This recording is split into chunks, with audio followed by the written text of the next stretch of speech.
നമസ്കാരം പ്രിയപ്പെട്ടവരെ. പലരും പരാതി പറയുന്നൊരു കാര്യമാണ്, എത്രയൊക്കെ അധ്വാനിച്ചാലും ശരി, എങ്ങനെയൊക്കെ സമ്പാദിക്കാൻ ശ്രമിച്ചാലും ശരി, ഒന്നും കയ്യിൽ നിൽക്കുന്നില്ല. ഒന്നിന് രണ്ടോ മൂന്നോ ഇരട്ടിയായിട്ട് ചെലവ് കൂടിക്കൊണ്ട് പോയിക്കൊണ്ടിരിക്കുന്നു. മാത്രമല്ല, മിച്ചം പിടിച്ച് എന്തെങ്കിലും ഒരു അല്പം സമ്പാദിക്കുകയാണെങ്കിൽ ഒരു അത്യാവശ്യം വന്നിട്ട് അതങ്ങ് നഷ്ടപ്പെട്ടു പോകുന്നു. ഒരു തരത്തിലും ഒരു സേവിങ്സ് എന്ന് പറയുന്ന കാര്യത്തിലേക്ക് കടക്കാൻ പറ്റുന്നില്ല. എത്ര സാലറി കിട്ടിയിട്ടും ചിലർക്ക് അത് ഒന്നിനും തികയുന്നില്ല. ഇതെല്ലാം പിന്നിൽ ചിലപ്പം അവരുടെ ധനത്തിന്റെ മാനേജ്മെന്റിന്റെ കുഴപ്പം കൊണ്ടായിരിക്കാം. ചില വ്യക്തികൾക്ക് ഒരുപാട് ആവശ്യങ്ങൾ ഉണ്ടായിരിക്കാം. ഇതൊക്കെ പണച്ചെലവ് കൂട്ടും. പക്ഷെ ഇതൊന്നും അല്ല, അവർ യാതൊരു തരത്തിലുള്ള നെഗറ്റീവായിട്ടുള്ള മാർഗങ്ങളിലും പോകുന്നില്ല. പണം സ്വരൂപിക്കാൻ തന്നെയാണ് ശ്രമിച്ചുകൊണ്ടിരിക്കുന്നത്, അധ്വാനിക്കുന്നുണ്ട്.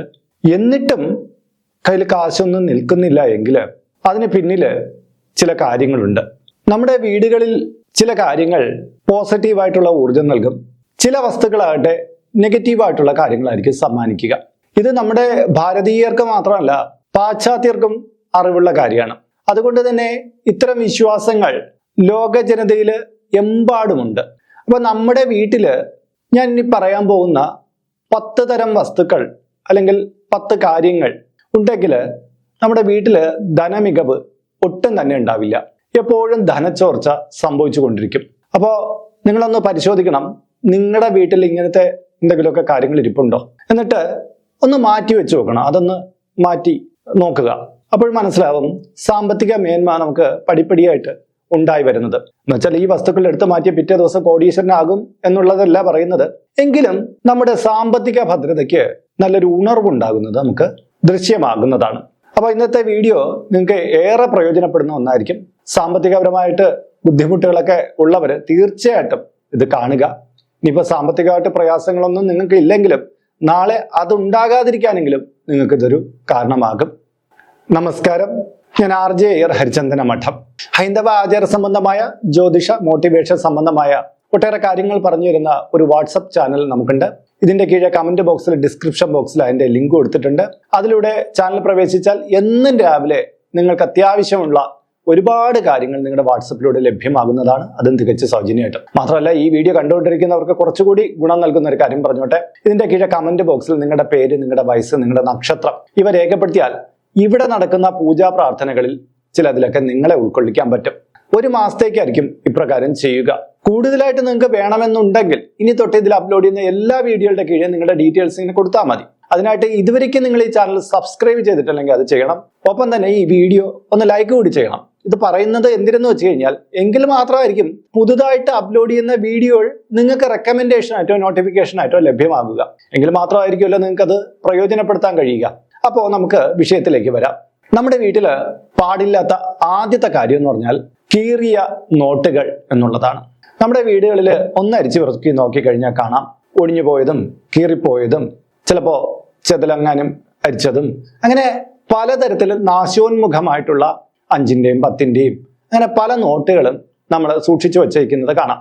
ചിലരായിട്ട് കളക്ട് ചെയ്ത് വെച്ചിട്ട് ഇനി എപ്പോഴെങ്കിലും ബാങ്കിൽ കൊടുത്ത് മാറാമെന്നുള്ള രീതിയിലായിരിക്കും വച്ചിരിക്കുന്നത്. ചിലർക്ക് ഇതിനൊന്നും സമയമില്ല, എങ്കിലും രൂപയല്ലേ എന്ന് വിചാരിച്ച് അതിനെ അങ്ങ് സൂക്ഷിക്കുന്നു. ശരിക്കും തെറ്റായിട്ടുള്ള ഒരു രീതിയാണ്.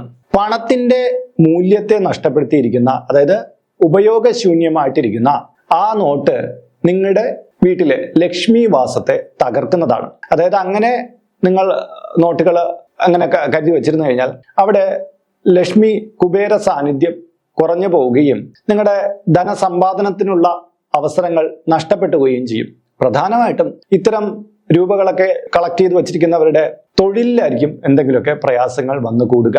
അപ്പൊ ഇത് എത്രയും പെട്ടെന്ന് തന്നെ ബാങ്കിലോ മറ്റോ കൊടുത്ത് മാറി പുതിയ നോട്ടാക്കി വെക്കുക. ഇത് അലമാരയിലൊക്കെ വെച്ച് കുറെ കാലം വെച്ചുകൊണ്ടിരുന്നാൽ വലിയ വലിയ സാമ്പത്തിക ക്ലേശങ്ങൾ ഉണ്ടായി വരുന്നതാണ്. രണ്ടാമത്തെ കാര്യം കീറിയ പേഴ്സ് എന്നുള്ളതാണ്. ചിലരെ കാണുമ്പോൾ നമുക്ക് അത്ഭുതം തോന്നുന്ന ഒരു കാര്യമാണ്. അവർക്ക് നല്ല കാർ കാണും, നല്ല വീട് കാണും, കുറേ നല്ല കാര്യങ്ങളൊക്കെ ഉണ്ടാവും. പക്ഷെ അവരുടെ പോക്കറ്റിൽ നിന്നെടുക്കുന്ന ഒരു പേഴ്സ് ഉണ്ടല്ലോ, വളരെ മുഷിഞ്ഞതായിരിക്കും, അതിൻ്റെ അകത്തൊക്കെ കീറിയതായിരിക്കും, ഒരുപാട് നാശനഷ്ടങ്ങൾ, വർഷങ്ങളുടെ പഴക്കമൊക്കെ കാണും. ഒരു കാരണവശാലും നമ്മുടെ പേഴ്സ് എന്ന് പറയുന്നത് ധനം വയ്ക്കാനും നമ്മളെ ചില ഡേറ്റകളൊക്കെ വയ്ക്കാനും ഒക്കെ ഉപയോഗിക്കുന്നതാണ്. പാൻ കാർഡ്, ആധാർ കാർഡ്, അങ്ങനെ പല കാര്യങ്ങളും നമ്മൾ അതിൽ വെച്ചേക്കാറുണ്ട്. ഇത്രയും സുരക്ഷിതമായിട്ട് വയ്ക്കേണ്ടുന്ന പേഴ്സ് അലക്ഷ്യമായിട്ട് വയ്ക്കരുത്. അത് കീറിയതോ നാശോന്മുഖമായതോ ആകരുത്. അതും നമുക്ക് ധനച്ചോർച്ച വരുത്തുന്നതാണ്. മൂന്നാമത്തെ കാര്യം, പോക്കറ്റ് ഇല്ലാത്ത വസ്ത്രങ്ങൾ എന്നുള്ളതാണ്. ഇത് പ്രധാനമായിട്ടും ചൈന അങ്ങനെയുള്ള പ്രവിശ്യകളിലാണ് ഈ വിശ്വാസം കൂടുതലുള്ളത്. ചിലപ്പോൾ അവരുടെ വസ്ത്രങ്ങളിൽ പുറമേ പോക്കറ്റ് കണ്ടില്ലെങ്കിലും ഉള്ളിൽ അവർ പോക്കറ്റ് വെച്ചിരിക്കും. കാര്യം എന്ന് പറഞ്ഞാൽ പോക്കറ്റ് ഇല്ലാത്ത വസ്ത്രങ്ങൾ ധരിച്ചു നടക്കുന്ന ആൾക്കാരുടെ കയ്യിൽ ധനം നിലനിൽക്കില്ല എന്നാണ് വിശ്വസിക്കപ്പെടുന്നത്. ഇപ്പോൾ ഒരാൾ ബനിയൻ ഇട്ട് കഴിഞ്ഞാൽ ചിലപ്പോൾ ആ ബനിയനിൽ പോക്കറ്റ് ഉണ്ടാവില്ല, പക്ഷെ അവരുടെ പാൻറ്റിൽ ഒരു പോക്കറ്റ് ഉണ്ടാവും. എന്തിനേറെ പറയുന്നു, നമ്മൾ ധനാഠ്യരായിട്ടുള്ള തമിഴ് വംശജരായിട്ടുള്ളവരൊക്കെ നീണ്ട ട്രൗസറൊക്കെ ധരിച്ചിട്ട് അതില് പോക്കറ്റുകൾ 1, 2, 3 പോക്കറ്റ് വെച്ച് അതിന് മേലെയാണ് മുണ്ടൊക്കെ ഉടുത്ത് കാണപ്പെടുന്നത് അല്ലേ. നമ്മുടെ നാട്ടിലും അങ്ങനെയുള്ള ആൾക്കാരുണ്ട്. എന്തായാലും നമ്മളുടെ വസ്ത്രത്തിൽ ഒരു പോക്കറ്റ് വയ്ക്കുന്നത് ഏറെ ഉത്തമമാണ്. പണ്ട് മുണ്ട് എടുക്കുന്നവർ മടിശീല പോക്കറ്റായിട്ട് മെനഞ്ഞു വെക്കുമായിരുന്നു.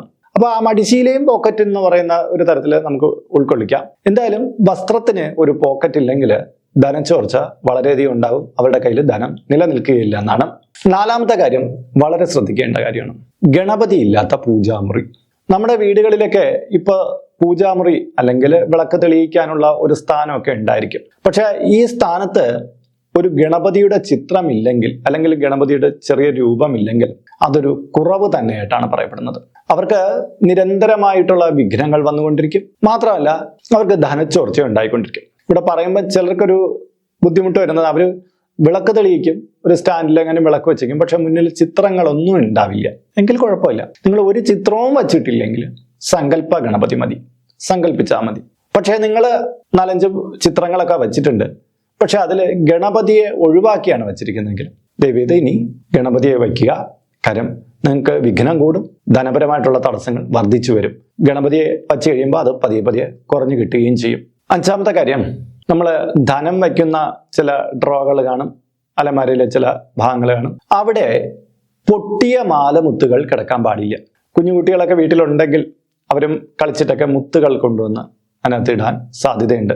നമ്മൾ തന്നെ ചിലപ്പോൾ അണിഞ്ഞ ഏതോ മാല എടുത്തുകൊണ്ടുവന്ന് അതിൻ്റെ മുത്തുകൾ അതിനകത്ത് ഇട്ടേക്കുക.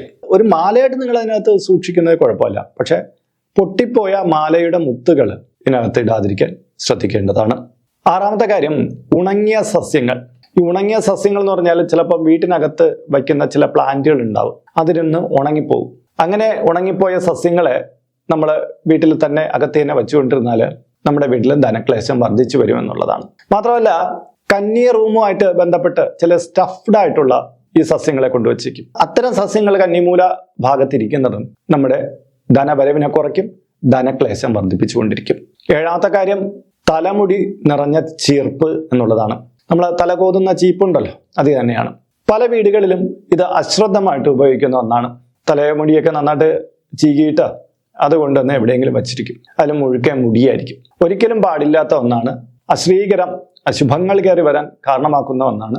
തലമുടി നിറഞ്ഞ ചീർപ്പ് ഇരിക്കുന്നിടത്ത് ലക്ഷ്മിവാസം കുറയും, ധനാഗമനത്തിന് ഭംഗം വരും, കടം പെരുകി വരും. അതുകൊണ്ട് തന്നെ നമ്മൾ ചീർപ്പ് എപ്പോഴും ക്ലിയർ ആക്കി വെക്കുക. അന്നൊന്ന് കോതിയിട്ട് അതൊന്ന് ക്ലിയർ ആക്കി വെക്കുന്നതിൽ കുഴപ്പമൊന്നുമില്ലല്ലോ. 1-2 മുടി ഇരിക്കണമെങ്കിൽ അത് മാറ്റി വയ്ക്കുക. അത് മുടി ഇങ്ങനെ പന്ത് പോലെ നിറച്ചു വെച്ച് ഒരിക്കലും അത് ഉപയോഗിക്കരുത്. 8ാമത്തെ കാര്യം, ഇളകിയ പടികൾ എന്നുള്ളതാണ്. വീടിനെ മുൻപടിയും പിൻപടിയും ഒക്കെ നല്ല സ്ട്രോങ് ആയിട്ടിരിക്കണം, അല്ലെങ്കിൽ ഇളക്കം ഉണ്ടാവരുത്, പൊട്ടലുണ്ടാവരുത്. ഇതൊക്കെയാണ് പൊതുവിൽ ലക്ഷണയുക്തമായിട്ട് പറയുന്നത്. എന്നാൽ ചില വീടുകളിലെ പടി ഇളകിയിരിക്കും. അത് അവിടുത്തെ ധനാഗമനത്തിനെ അല്ലെങ്കിൽ അവിടെ അശുഭങ്ങൾ വർദ്ധിക്കാൻ കാരണമാകുന്നതാണ്. മാത്രമല്ല ചിലർ ടൈലൊക്കെ ഇട്ടിട്ട് ആ ടൈൽ എന്തെങ്കിലുമൊക്കെ ഭാരമുള്ള വസ്തുക്കളോ വെച്ചോ മറ്റോ ശ്രദ്ധയില്ലാതെ അത് പൊട്ടിച്ചു വെച്ചേക്കും. ടൈലൊക്കെ പീസായിട്ട് പിളർന്നിരിക്കും. അപ്പൊ അതും മാറ്റേണ്ടതാണ്. കാരണം ലക്ഷ്മി ഇങ്ങനെ പ്രവേശിക്കേണ്ടുന്ന സ്ഥാനമാണ്, അവിടെ അമംഗളമാക്കി ഇട്ടേക്കരുത് എന്നുള്ളതാണ്. 9ാമത്തെ കാര്യം, നിലച്ച ഘടികാരം എന്നുള്ളതാണ്. വീടുമായിട്ട് ബന്ധപ്പെട്ട ദോഷങ്ങൾ പറയുമ്പോൾ മിക്കവാറും നമ്മൾ എടുത്തു പറയുന്ന ഒരു കാര്യമാണ് നിലച്ച ഘടികാരം. അത് ഏതൊരു തരത്തിലുള്ള വ്യക്തി ജീവിതത്തിലും സ്വാധീനിക്കുന്ന ഘടകമാണ്. നിലച്ച ഘടികാരം നമ്മുടെ സമയം ഫ്രീസായി പോയതിനെ സൂചിപ്പിക്കുന്നുണ്ട്. അതങ്ങനെ നിൽക്കുന്നത് നമ്മുടെ സമയം പിന്നീട് പിൽക്കാലത്ത് മോശമായി മാറുന്നതിന് കാരണമാകും. അതുകൊണ്ട് തന്നെ നിലച്ച ഘടികാരം പരമാവധി അതിനെ നന്നാക്കി അതൊരു ഓടുന്ന ഘടികാരമാക്കി മാറ്റുക, അല്ലെങ്കിൽ അതിനെ അവിടുന്ന് ആ ക്ലോക്കിനെ മാറ്റുക.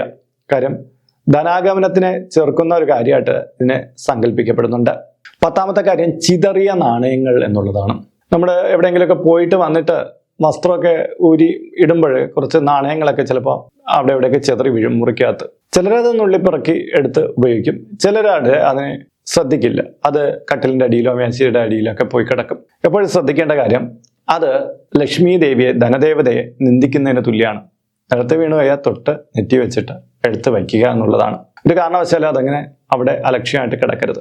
അത് ധനപരമായിട്ടുള്ള ഒട്ടേറെ പ്രയാസങ്ങൾക്ക് പിന്നീട് കാരണമാകും. അപ്പോൾ പ്രിയപ്പെട്ടവരെ, നമ്മുടെ വീട്ടിലെ ധനവരവിനെ കുറയ്ക്കുന്നതും ധനം നിലനിൽക്കാതെ പോകുന്നതുമായിട്ടുള്ള 10 കാര്യങ്ങൾ. ഇതൊക്കെ കേൾക്കുമ്പോൾ പലപ്പോഴും ലളിതമായിട്ടായിരിക്കും നമുക്ക് തോന്നുന്നത്.